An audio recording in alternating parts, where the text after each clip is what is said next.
We are leveraging the existing infrastructure and the existing fleet now to try to optimize the highest frequency that we can squeeze with the assets that we have on each line, with 30-minute service really being our North Star. Now, in the far future, after we procure a whole new fleet and we get into a bit of electrification, we think that on certain lines, on certain corridors, we can do better than 30-minute frequencies, and we might be able to get to 20-minute or even 15-minute frequencies on certain lines or certain segments of lines serving some stations. And that's huge. That really takes it to the next level.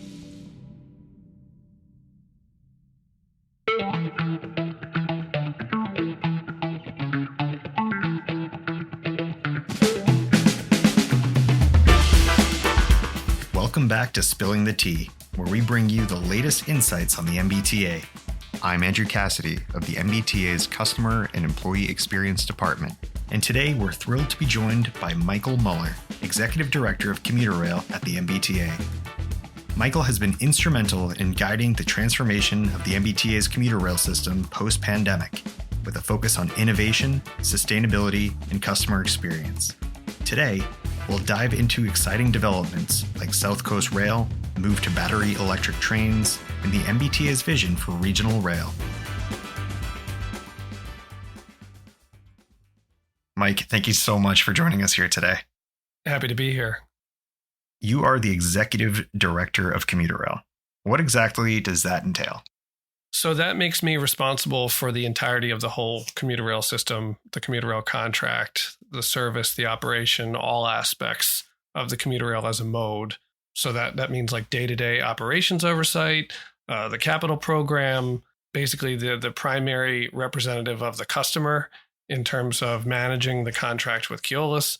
And then in addition to that, in sort of like an oddity, the commuter rail department has historically been responsible for overseeing the ferry contracts as well. So even though my title just really includes commuter rail, myself and all of my predecessors have been responsible for the ferry operation as well. So you threw out some names there, and I know they come up in the news and people hear them. You hear Keolis, you hear commuter rail, you hear MBTA. Yes. Can you just explain for our listeners, and maybe even myself, what the delineation of responsibility and how those individual organizations interact? Absolutely. Yeah, this is a common question that we get. So the MBTA owns all of the commuter rail assets, the railroad assets. So the trains, the tracks, the stations, bridges, culverts, anything that's an asset on our system, rolling stock infrastructure, is owned by the MBTA. The service is provided by a contract operator. So just a little bit of history here. The commuter rail service in Massachusetts was originally operated by freight railroads that also offered passenger rail. One of them was the Boston and Maine Railroad, locally known as the B&M. Sometime in the 1970s, the B&M was essentially divesting itself of its passenger rail operations, and the Commonwealth had the foresight at that time to purchase all of the railroad assets from the Boston and Maine Railroad. And at that time, they turned around and contracted the commuter rail service right back to the B&M. So they became the owner of the assets and paid the Boston and Maine Railroad to provide commuter rail service. At the end of that contract, it was rebid, and Amtrak was the operator for a period of time. And at the end of that contract, it was rebid, and a consortium called Massachusetts Bay Commuter Rail, or MBCR, was the operator. And then at the conclusion of that contract, it was rebid and awarded to Keolis Commuter Services, who's the current commuter rail operator. So all the employees of commuter rail that are part of the operation. So this is conductors, train engineers, maintainers, management personnel overseeing the operation. They're all actually employees of Keolis. And the contract, the operation, and the oversight of the service is managed by a relatively small department within the MBTA called Railroad Operations. So it's been an interesting few years for commuter rail. I mean, transit as a whole, but definitely for commuter rail. Understandably, during the pandemic, ridership dropped fairly significantly. And as other modes of travel are working to bring back ridership with the MBTA and truthfully transit systems across the country, the commuter rail has found a way to thrive. It's seen one of the greatest bounce backs in the United States. So can you kind of walk us through whatever changes the MBTA made to adapt commuter rail services post-pandemic and how these changes have influenced rider recovery? Sure. So this is Big question. It is a big question. So, and you hit the nail on the head. I think this is still current, but I think we have had the strongest ridership recovery as a percentage of pre-pandemic ridership compared to any of our peer commuter rail systems in the nation, which is really exciting. Part of the reason that that's happened is some unique characteristics of transportation in the greater Boston metro area. We have some pretty notorious traffic congestion on the roads. So basically what that means is we have a built-in customer base, right, of people who would rather not be on the roads. And for lots of folks who live outside the core MBTA system, commuter rail is the other option, right? So we're really competing directly with cars. Some of the other modes at the MBTA compete with cars to a lesser degree, but we're really competing directly with cars. So during the pandemic, when ridership really went down to 10% or below for a period of time there, it gave us the opportunity to take a fresh look at our ridership and demand model to really put into place some of the planning exercises that had been going on for years about transforming the system into a higher frequency regional rail system, which I should stop here and say that the commuter rail system that we have, or that we had, was really designed for a downtown Boston commuter, 9 to 5 worker who's going to take a train from an outlying point into Boston in the morning, which we call the AM peak, and then is going to work a full day in Boston and then take a PM peak train out to their home station. That's the way the system was designed. And in the old service model, you would have long periods in the midday with little or no service, hours of no service. What that meant is once you got into town on one of our trains, you were not reasonably going to have a lot of options to get out again until the PM peak started. So commuter rail riders, unless they made other arrangements, were basically stuck in town until the PM peak if they took the train. What we had been hearing for years is that if we converted our traditional hub and spoke AM, PM peak service model to a higher frequency, all day consistent bidirectional frequency, that would increase demand and ridership and give people more options and more people would be likely to take the train. It would have been a very, very difficult change to implement in the old model before the pandemic changed everything, because our ridership is very much locked into a particular train schedule, and any deviation from that train schedule causes disruption that overflows into their lives, quite understandably. So anytime, and we change the schedule twice a year, little nips and tucks here and there, but every time we do that, we get a reaction from somebody about, oh, you adjusted this train departure time by 5 minutes and now it doesn't work for me because of the time I have to drop my kid off at school. And we're very sensitive to that. The pandemic provided this rare opportunity, since no one was riding except for 10% of our ridership who were essential workers who relied on the service. But it gave us an opportunity to implement some of those changes we wanted to initiate and think about the service differently and start addressing some of that latent demand that we knew was there in the midday, in the late night, and in what we call the shoulder peak periods. So not quite in the peak of the peak, but right on the edge of the peak, the later part of the morning and the earlier part of the afternoon, where we knew some of our commuters wanted some more options. No, and it's been a drastic change to the point where when I was looking for a new place to live, I based it off of regional rail and that more frequent all-day rail service. Had that not occurred, I would probably be living elsewhere. But knowing that I had that, pretty reliable 30-minute consistency up on the Newburyport Rockport line, that made me comfortable to mode shift because I'd been a lifetime Blue Line rider. Right. You're a great example of sort of the target rider for this new regional rail frequency. Mission accomplished. So you mentioned that during the pandemic, commuter rail ridership was, I think you said, around 10%. Where are we now? So the system-wide number now, 7 days a week, all in, is around 95%. Wow. Of pre-pandemic ridership. Now you can slice that and dice that in a number of ways.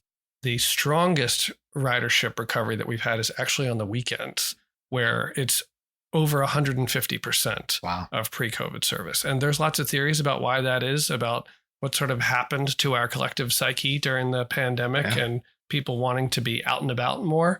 And so we're seeing a lot of demand for weekend frequency and weekend trips. The other thing that's helping, of course, is our $10 weekend pass product, which for any adult You can pay $10 and ride as many times as you want for the whole weekend, and you can bring 2 kids for free. So I use it with my family. Yep. We see a lot of families taking advantage of the $10 weekend pass to go places all over the Commonwealth on the weekend. During the weekdays, so if you think about like the traditional commuter side of the commuter rail, we're around between 85 and 90% of pre-pandemic, depending on the season. There is some seasonality in there. But right now we're hovering around 90% of pre-pandemic ridership on the weekdays. So you've emphasized the importance of all-day consistency and the shift towards regional rail. How do you envision the future of the MBTA's commuter rail system? What milestones should we look forward to? This feels like a step one in a brand new direction post-COVID. And I guess for those curious, what's step 2? So what we're really working towards is a 30-minute frequency in both directions all day on all lines. Now, in our system, each line is different. It has different physical characteristics, different geographies, obviously, different lengths, different availability of power infrastructure. So we're going to have to treat every line differently, and we're going to eat this elephant one line at a time, right? But we are leveraging the existing infrastructure and the existing fleet now to try to optimize the highest frequency that we can squeeze with the assets that we have on each line, with 30-minute service really being our North Star. Now, in the far future, after we procure a whole new fleet and we get into a bit of electrification, which I'll touch on in a second, we think that on certain lines, on certain corridors, we can do better than 30-minute frequencies, and we might be able to get to 20-minute or even 15-minute frequencies on certain lines or certain segments of lines serving some stations. And that's huge. That really takes it to the next level. But for some lines, we know based on the limitations of the right-of-way and some of the residential density that the best that we could do in some places is going to be 30 minutes, but that's also pretty good. So we're working in an incremental way towards 30-minute frequency. We have a few lines that already have that, which is great, and we're addressing it line by line. But really, in order to unlock the full potential of regional rail and take it to the next level, we need to look into electrification. And there are some rolling stock implications and some infrastructure implications, which are expensive and will take some time, but we're on our way. This is probably a good segue into the battery electric. Yeah, I was just going to ask you. So I guess let's compartmentalize that. Yeah. I'm already at the edge of my seat, but let's talk first, I guess, about the Fairmount line. It saw some pretty significant growth, and it's getting more frequent service, increased ridership. What lessons are being learned here? And I guess, how does that play into the introduction of battery electric trains to kind of power that line? Some key lessons there are that the Fairmount line proves the principle that ridership will follow increases in frequency. When we first added the Fairmount line to the commuter rail system some years ago, it was a very infrequent service, again, with some pretty big gaps in the midday. And I think the thinking was that we could induce some modal shift from the transit users in the community that were using other modes, including the bus system, that they could come over to the commuter rail for a faster ride to downtown. And it was a very slow growing ridership. It was not really happening at the pace that I think a lot of folks would have liked to have seen. And there were questions about whether or not we were utilizing the asset of the Fairmount line to the fullest. All along, though, you had the community and community advocates in the city of Boston and rail advocates saying, if you increase the frequency, the ridership will grow. And so in an incremental way, over the last few years, we've done that. We first increased the frequency to trains every 45 minutes. We did that first as a pilot, and then we made it permanent in 2022, and the ridership responded. And we said, if we build on this, the ridership is going to respond again. And it happened. Just in the fall of 2023, we increased the frequency to 30 minutes. And the ridership, again, has responded in a big way. The other bit is the Fairmount line serves a number of environmental justice communities. You have our diesel-powered trains moving through those residential communities now with great frequency. And there are some impacts in terms of noise pollution, but also air pollution that comes from diesel trains that it's pretty well understood throughout the rail industry that for those communities, really the best solution is an electric-powered service. So that really was the driving force behind starting with the Fairmount line for the battery electric service. Makes a lot of sense. So I think you started getting into it, obviously, a far cleaner alternative to our existing diesel fleet. But what are some of the other key benefits of these battery electric trains? And what are the plans, or how could this technology that's going to start on the Fairmont line be potentially scaled to go to other lines of the commuter rail? So this new kind of technology will be shorter train sets. So we're looking at 4-car train sets that operate at a higher frequency. So even though we won't be operating at rapid transit-like frequencies, it is comparable to a rapid transit-like service. It will have that feel. Battery electric vehicles enable faster acceleration and braking, which makes it a much more efficient way to operate service. And so we'll be looking to roll that out and expand that to other lines where that kind of service frequency and that service model makes sense. So one of the first places we're looking at is another environmental justice corridor in our system, which is the first stretch of the Newburyport-Rockport line that runs from North Station through Chelsea, Lynn, Salem, and into Beverly. And Beverly is really an ideal place on that line to turn trains. It's also one of the highest ridership stations on the line, as is Salem. So that's a really ideal place to implement this kind of, you might call it an urban rail style electrified service. Amazing. Even more good things to look forward to. So beyond service improvements, which obviously are bountiful and definitely have us eager for, what are some of the environmental benefits of going in the electrification and battery route? So I think the most obvious environmental benefit of electrification is the elimination of diesel emissions from our trains. So on any corridor where we're replacing diesel-powered service with battery electric service or electric service, those communities and the surrounding environment will not experience the CO2 emissions that are currently generated by the diesel-powered trains. In addition, we often hear from abutters on every line on the railroad about noise, vibration, and other externalities generated by the diesel-powered railroad. Battery electric trains will eliminate those as well. They're very, very quiet. It's a much smoother ride. So it's a tremendous benefit to the communities and then also to the environment. When can our riders expect the first battery electric trains to start rolling in? So for the Fairmount line, the battery electric trains will start arriving here to the MBTA in 2027. They'll go through an acceptance and testing process, and we expect to have them in revenue service for passengers in 2028 on the Fairmount line. So this plays into a larger conversation about electrification surrounding the MBTA commuter rail system. There's been calls, I think, since I've been at the MBTA for electrification of the system as a whole to give that truly rapid transit ability to a much larger, wider group of municipalities.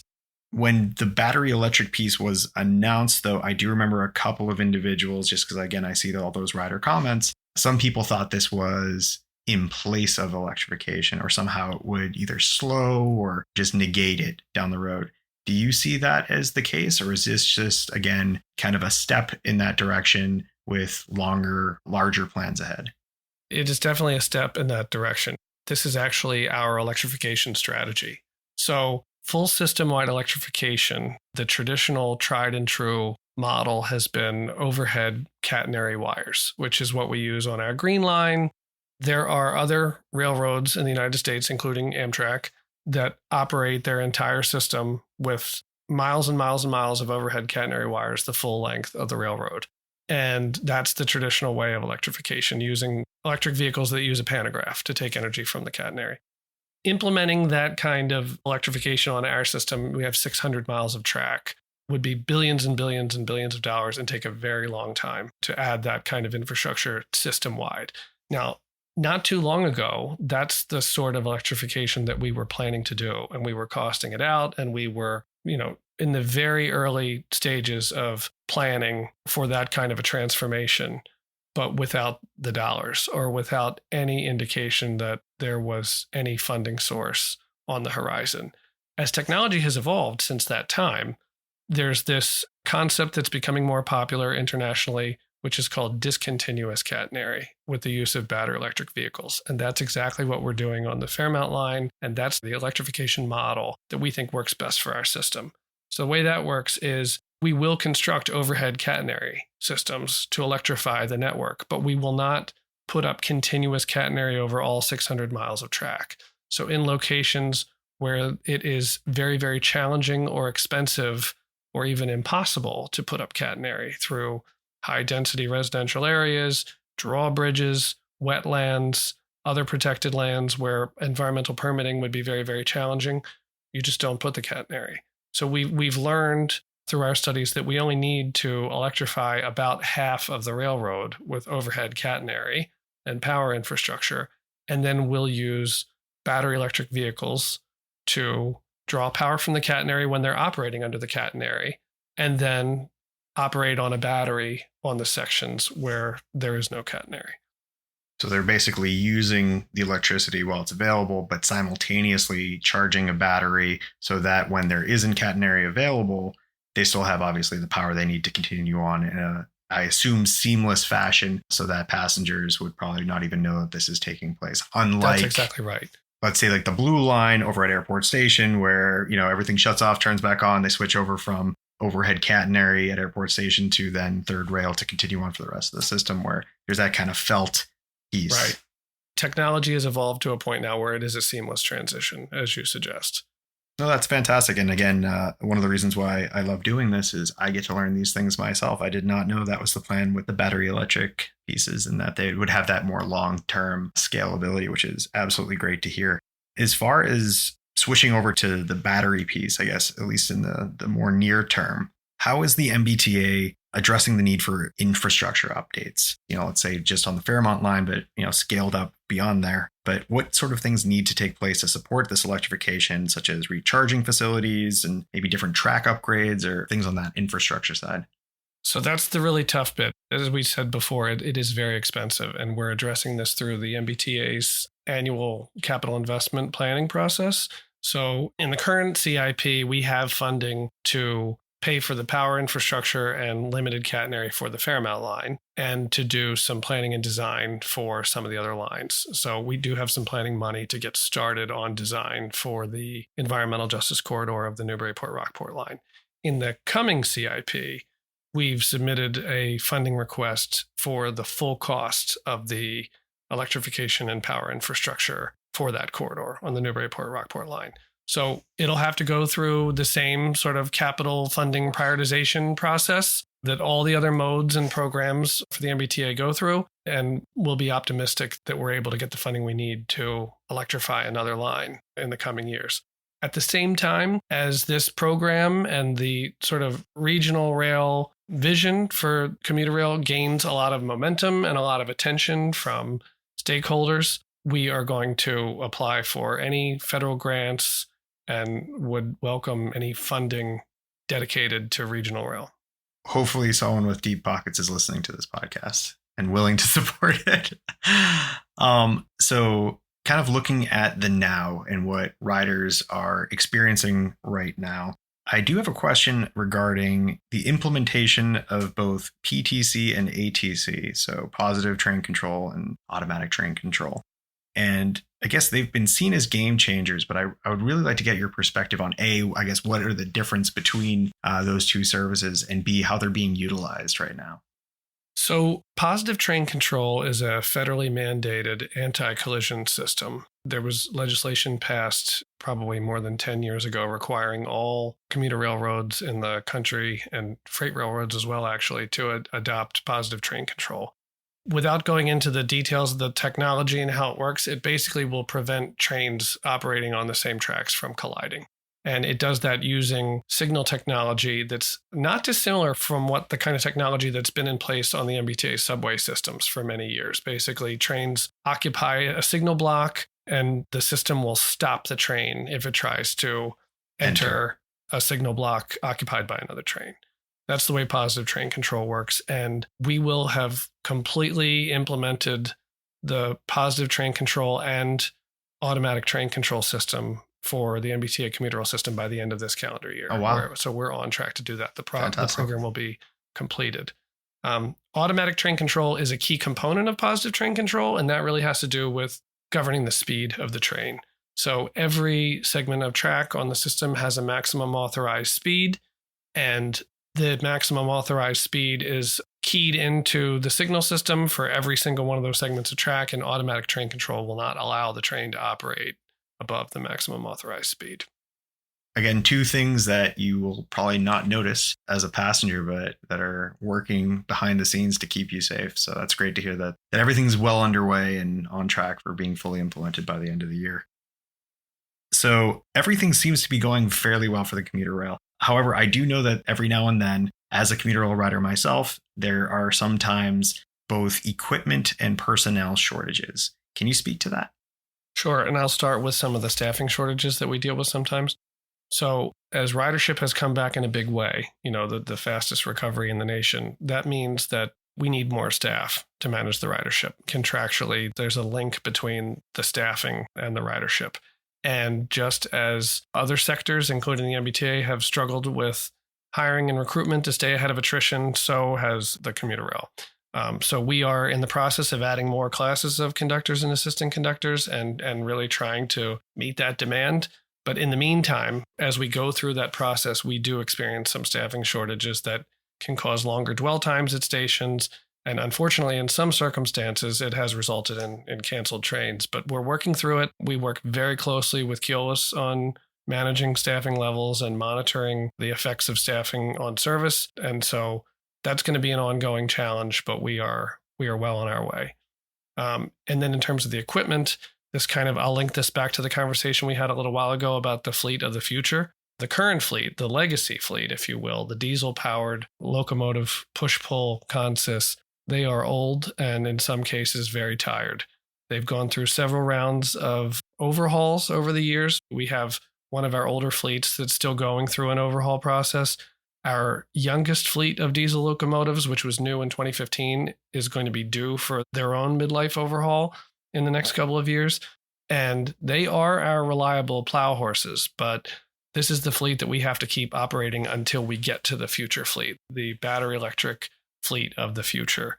And so as these assets age, the maintenance required increases and in some cases becomes more challenging when you think about supply chain and parts and just the general life cycle maintenance of these assets as they age becomes more and more taxing on the fleet. So we are managing through it as best we can. We actually, in the last several years, had the fewest delays caused by mechanical failures, and we were trending in the right direction. And just this summer, as if we were overdue for problems, we ran into a rough patch where day to day for the last several weeks, it has been tight on locomotive availability. But there is a light at the end of the tunnel, and we are working through it. Again, working very closely with Keolis to address these issues as they arise and help where we can.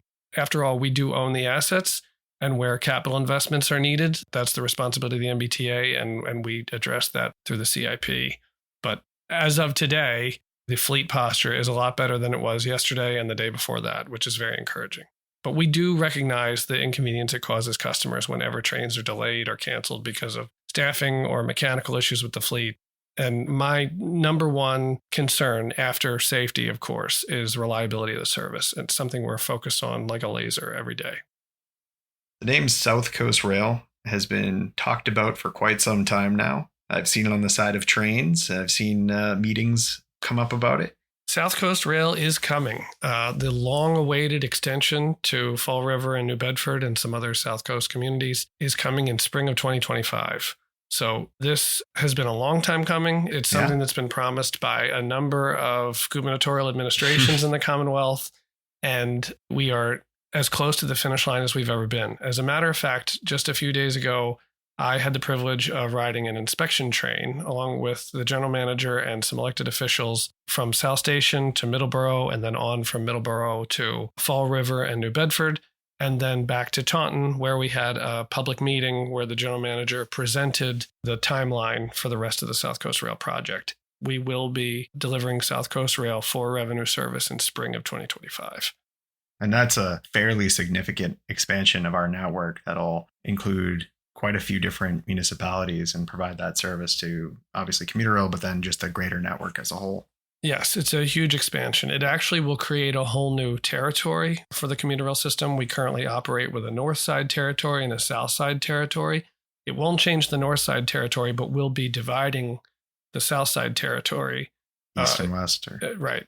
Essentially, there'll be an Old Colony and South Coast territory, and then the rest of the South. Oh, that's incredible. It's always good to have some form of public transportation to get you where you need to go. And with all of the positive things happening with Commuter Rail right now, it's probably a very welcome service to be able to avoid getting on 93 North or whatever unfortunate scape of an existence being in traffic is, and have that Commuter Rail alternative. Beyond going to the office, though, obviously Commuter Rail is used for more leisurely activities, one of which I'd say is just around the corner with Salem and Haunted Happenings. I'm already seeing the posters on board all of the different Commuter Rail trains on the Newburyport-Rockport line telling people to, get their palms read and go to haunted houses and things of that nature. What is the Halloween experience like for Commuter Rail? So this has been one of the biggest seasonal events for us for many years. As your listeners probably know, the Haunted Happenings events in Salem last the entire month of October. And traditionally, the enhanced Commuter Rail service that we've offered has really been around weekends leading up to Halloween. But starting last year, we offered 30-minute frequencies on weekdays and weekends for the entire month of October. Basically, the idea is getting people to and from Salem, as you said, without having to get in a car. And it was hugely popular. We saw the largest ridership increase in the month of October that we've ever seen in the history of the system because of this service to Salem for Haunted Happenings.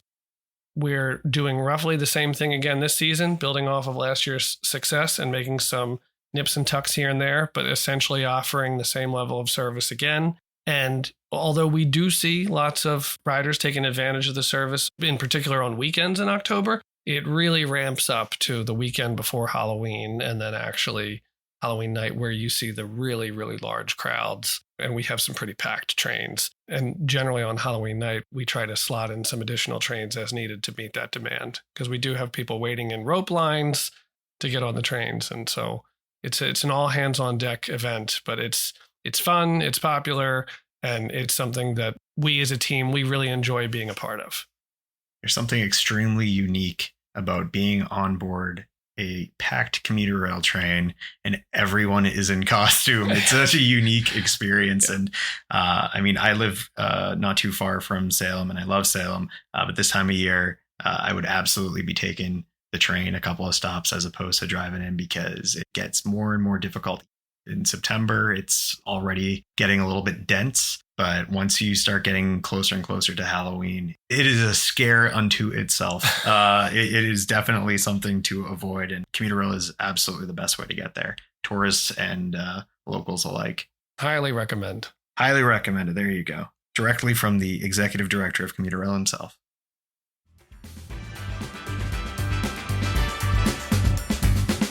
That's a wrap for today's episode of Spilling the Tea. A big thank you to Mike Muller for sharing his expertise and shedding light on the future of the MBTA's commuter rail system. We hope you're as excited as we are about the transformations ahead. Thank you for listening. Don't forget to subscribe for more episodes and stay tuned for updates on all things MBTA. We value your input, so if you have any questions or suggestions for future episodes, please reach out to us at social@mbta.com. We love hearing from you and incorporating your ideas into the show. Until next time, I'm Andrew Cassidy, and this has been Spilling the Tea.